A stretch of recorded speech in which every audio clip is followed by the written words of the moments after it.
70 लाख भी टिकट।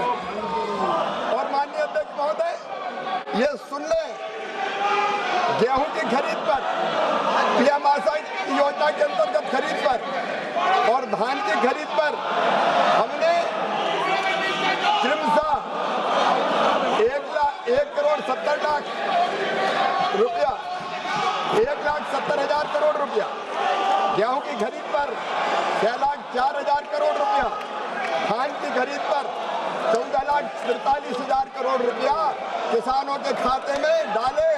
और पूरा देश सुन ले, 11 साल में 43,87,000 करोड़ रुपया किसानों के खाते में डाल के उनकी जिंदगी बदलने का काम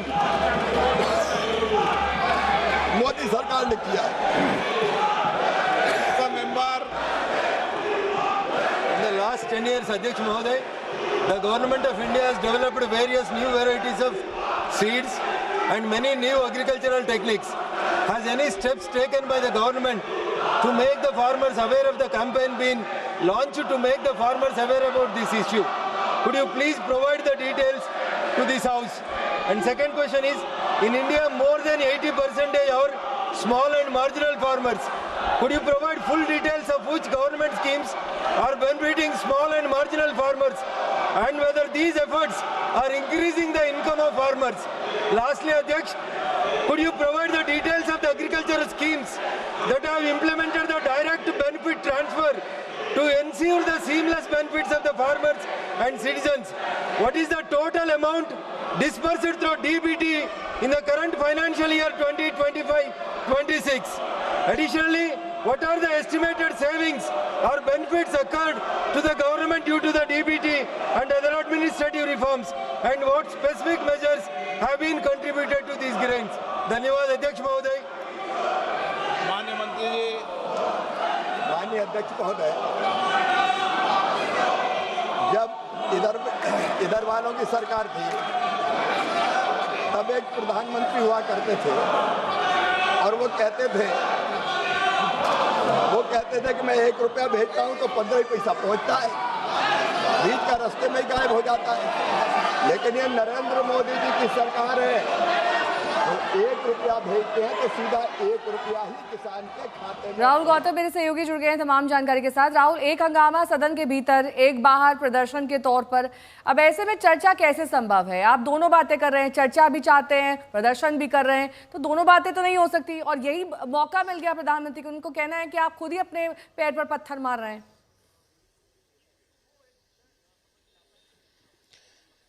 देखिए, विपक्ष का ये कहना है कि सदन चलाने की जो जिम्मेदारी होती है, जो ओनस होता है, वो सत्ता पक्ष के पास होता है। तो जाहिर है उनकी बड़ी जिम्मेदारी है कि ये सदन चले और इसके लिए उनको विपक्ष को ऑन बोर्ड लेना होगा और विश्वास में लेकर सदन को चलाया जाए। लगातार जो विपक्षी सांसद हैं वो ये मांग कर रहे हैं कि जो SIR का मुद्दा है उसको डिस्कशन में लाया जाए।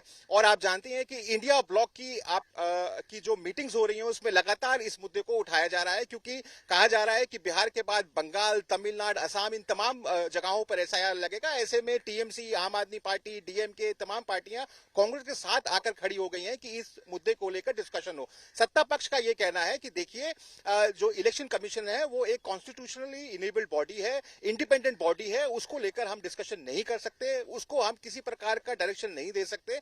लेकिन विपक्ष का यह कहना है कि देखिए, जो पार्लियामेंट होती है वो ओवरसाइट रखती है, तमाम जो संवैधानिक संस्थाएं होती हैं उस पर एक ओवरसाइट रखती है, और अगर कोई ऐसी चीज है जिसको इलेक्शन कमीशन सही तरीके से नहीं कर रहा है, ऐसे में उसकी ओवरसाइटिंग पार्लियामेंट के द्वारा की जा सकती है। तो कुल मिलाकर आप ये कह सकती हैं कि ये शय और मात का खेल है। विपक्ष अपनी मांग को लेकर अड़ा हुआ है, सरकार अपनी बात पर से पीछे हटने को तैयार नहीं है, और कुल मिलाकर जो रार है वो अभी भी इंटैक्ट है, स्टेलमेट कंटिन्यू कर रहा है दोनों ही हाउसेस के अंदर।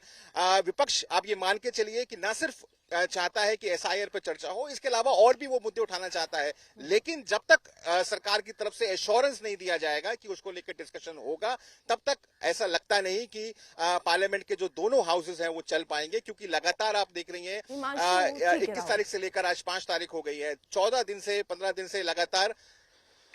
ठीक है हिमांशु, ये जो बार बार विपक्ष जो कह रहा है कि चर्चा कर लीजिए, SIR के मुद्दे पर चर्चा कर लीजिए, किसके साथ चर्चा करना है, ये एक सवाल है ना। फिर ये चीज बताई जा रही है कि चुनाव आयोग आपसे चर्चा करने के लिए सदन के अंदर तो नहीं आएगा, तो किस चीज की चर्चा चाहते हैं और कैसे चर्चा चाहते हैं, और बिना किसी वजह आप जबरदस्ती यहां पर प्रदर्शन कर रहे हैं, वो समझ नहीं आ रहा है। देखिए, बिल्कुल विपक्ष की तरफ से ये मांग है, जैसा राहुल भी बता रहे थे, कि एसआईआर पर चर्चा हो जाए।